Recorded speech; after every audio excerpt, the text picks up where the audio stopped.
आज हम बात करेंगे एंटीमोनियम टार्टेरिकम मेडिसिन के बारे में। तो इसका कॉमन नेम होता है टार्टर एमेटिक। कॉन्स्टिट्यूशन इसका देखते हैं हम। पर्सन्स द हाइड्रोजिनॉइड कॉन्स्टिट्यूशन, तो ऐसे व्यक्ति जिनमें हाइड्रोजिनॉइड कॉन्स्टिट्यूशन होता है। ऑफ ग्रेवियोल, ग्रेवियोगल ने जो है कॉन्स्टिट्यूशन का क्लासिफिकेशन दिया था, जिसमें से हाइड्रोजिनॉइड कॉन्स्टिट्यूशन जो होता है एक होता है। इसमें क्या होता है कि मतलब हाँ, उस पर्सन को या फिर इस तरह के कॉन्स्टिट्यूशन वाले व्यक्ति को वाटर से या फिर उस नमी वाली जगहों से दिक्कत होती है। मेंटल जर्नल्स में देखते हैं, इसका पहला पॉइंट है child clings to those around. मतलब जो बच्चा होता है ना, वो आसपास के या फिर जो भी उनके करीब रहते हैं ना, उनसे उनको बहुत क्लिंग करता है, मतलब उनसे चिपकता है, पकड़ता है उनको। वॉन्ट्स टू बी कैरीड, मतलब वो चाहता है कि उसको गोद में लेके टहले। Cries and whines if anyone touches it, तो वो बच्चा बहुत ज़्यादा रोता है और बहुत ज़्यादा मतलब चिढ़ता है अगर कोई भी मतलब उसको टच करे तो। Will not let you feel the pulse, even जब वो डॉक्टर के पास लेके जाते हैं तो उसे पल्स भी फील नहीं करने देता, इतना ज़्यादा चिड़चिड़ा वाला बच्चा होता है। लाइक एंटीमोनियम क्रूडम और सैनिकुला। फिजिकल जर्नल्स पे देखते हैं हम, तो ग्रेट स्लीपीनेस और इररेजिस्टिबल इंक्लिनेशन टू स्लीप। उसमें क्या होता है कि पेशेंट को ना बहुत ज़्यादा मतलब नींद आती है, या फिर इतना ज़्यादा नींद आता है कि वो रजिस्ट नहीं कर पाते। विद नियरली ऑल कंप्लेंट्स, अपने उनके सारे जितनी भी दिक्कतें होती है ना, उन सब में एक उसके साथ जो एक कंप्लेन होती है वो कि उनको बहुत ज़्यादा नींद आती है। लाइक नक्स मोस्काटा और opium. Diseases originating from exposure in damp basement और सेलार्स, तो वैसी बीमारियां जो डैम्प के एक्सपोजर से, डैम्प बेसमेंट में रहने वाले लोगों में जो होती हैं, उनके में ये मेडिसिन बहुत अच्छा काम करती है। उसके लिए हम ये सोच सकते हैं, जैसे आर्सेनिक, एरेनिया और टेरेंटुला। फेस में देखते हैं हम, फेस कोल्ड, ब्लू, पेल। तो इसका फेस कैसा होता है? फेस बहुत ही ज़्यादा ठंडा होता है, ब्लू होता है, पेल कलर होता है, कवर्ड विथ कोल्ड स्वेट, जो कि ठंडे पसीने से बिल्कुल ढका होता है। Like tabacum. माउथ में देखते हैं हम इसके, टंग कोटेड, पेस्टी, थिक, वाइट। तो इसकी टंग जो होती है ना, एकदम कोटेड होती है, पेस्टी मतलब बहुत ज़्यादा थिक, पेस्टी होती है, थिक होती है, वाइट कलर की होती है, विथ रेड एंड पैपिला, और रेड पैपिला जो होते हैं उसके रेड होते हैं, एंड रेड एजेस, मतलब एजेस जो होते हैं टंग की वो भी रेड होती है। रेड स्ट्रीक्स, मतलब बीच में जो होता है टंग के रेड स्ट्रीक्स होती हैं, वेरी रेड, तो बहुत ही ज़्यादा रेड होता है। ड्राई इन द मिडिल, और टंग के बीच में जो होती है वो ड्राइनेस होती है। Extra ordinary craving for apples, तो एंटियम टार्ट में क्या होता है, इसमें जो होती है ना, मतलब पेशेंट को बहुत ही ज़्यादा एप्पल की क्रेविंग होती है, एक्स्ट्रा ऑर्डिनरी क्रेविंग होती है। लाइक एलोए में भी ऐसा ही होता है। For acids and pickle, antim crudum, तो अगर मतलब पेशेंट को जो है एसिड और पिकल की क्रेविंग होती है, तो उसके लिए हम एंटीमोनियम क्रूडम सोचते हैं। गैस्ट्रोइंटेस्टाइनल सिस्टम में देखते हैं, vomiting in any position except lying on right side, मतलब पेशेंट को ना चाहे वो किसी भी मतलब पोजीशन में लेटे, उसको वॉमिटिंग होती है, except lying on right side, जब वो दाहिनी तरफ होके लेटता है तो उसको आराम मिलता है। अनटिल ही फेंट्स, तो वॉमिटिंग उसको तब तक होती है जब तक कि वो बेहोश ना हो जाए। Followed by drowsiness and prostration, vomiting के बाद क्या होता है, बिल्कुल बहुत ही ज़्यादा उसको ड्राउजीनेस फील होती है और मतलब बहुत वीकनेस होती है। Of cholera morbus with diarrhoea and cold sweat, तो कॉलरा मॉर्बस के साथ उसकी डायरिया होती है और ठंडा पसीना आता है। और डोज आफ्टर ईच अटैक, मतलब मतलब हर अटैक के बाद में उसको वॉमिटिंग होती है। Like veratrum album.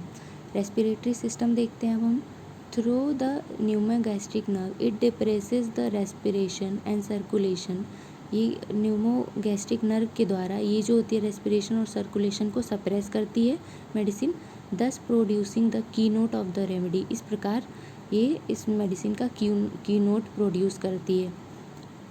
Which when the patient coughs there appears to be a large correction of mucus in the bronchi, मतलब जब पेशेंट खांसता है तो ऐसा लगता है कि बहुत ज़्यादा मात्रा में म्यूकस निकलेगा, ब्रोंकाई में बहुत ज़्यादा म्यूकस भरा हुआ है।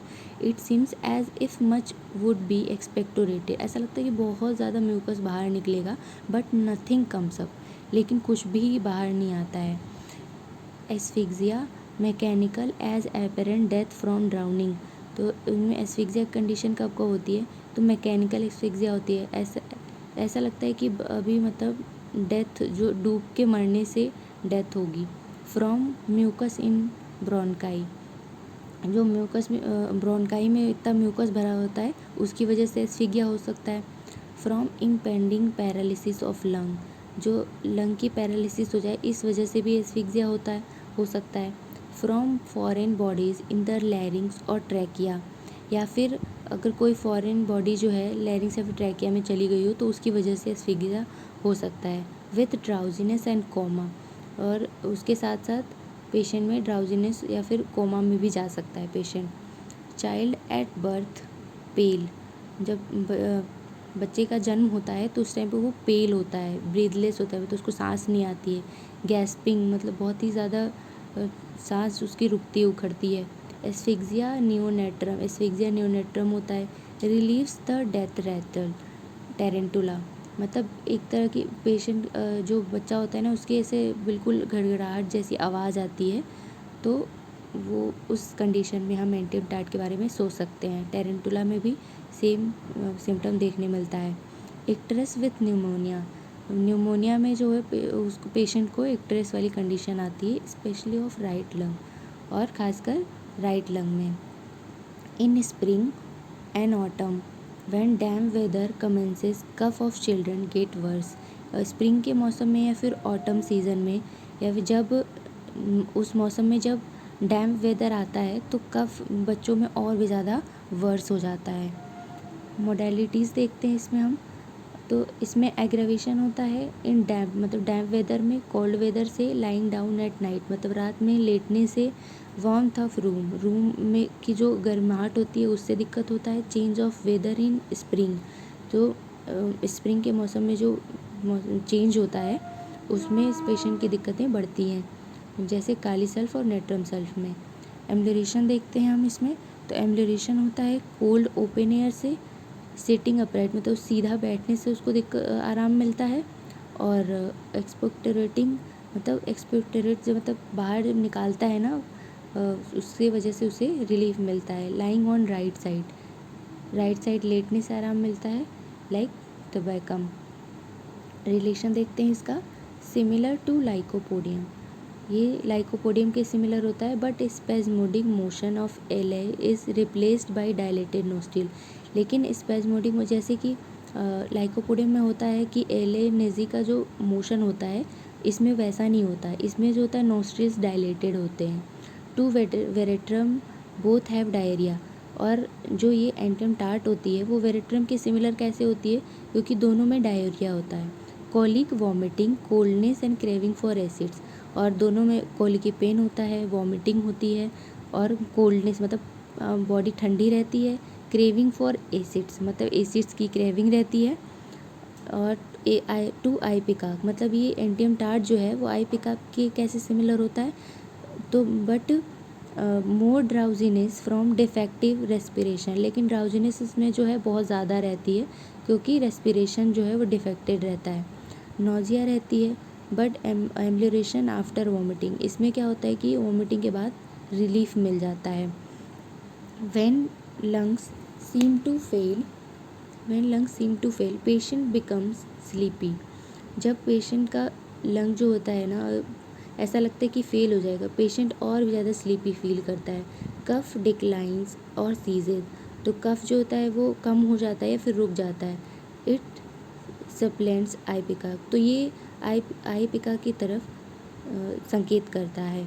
For bad effect of vaccination when thuja fails and silicea is not indicated, तो जब वैक्सीनेशन के बैड इफ़ेक्ट दिखते हैं तो जब उसको थोजा और सेलिशिया, मतलब थोजा दी गई होती है लेकिन वो काम नहीं करती है और सेलिशिया इंडिकेटेड नहीं हो रही होती है, उस कंडीशन में एंटियम टार्ट अच्छा वर्क करती है वहाँ पे। आगे देखते हैं हम, बिफोर सेलिशिया इन डिज्निया, साइलेशिया के पहले डिस्निया के कंडीशन में from foreign bodies in the larynx और ट्रैकिया, जब लैरिंग्स या फिर ट्रैकिया में कोई फॉरेन बॉडी हो। पल्सेटिला इन सप्रेस्ड गोनोरिया, और पल्सेटिला इन सप्रेस्ड गोनोरिया जहाँ पे गोनोरिया सप्रेस्ड हो। Tarantula from damp basement, tarantula को जब डैम्प बेसमेंट में रहने से दिक्कतें बढ़ती हों तो तब हम उस केस में एंटियम टार्ट दे सकते हैं।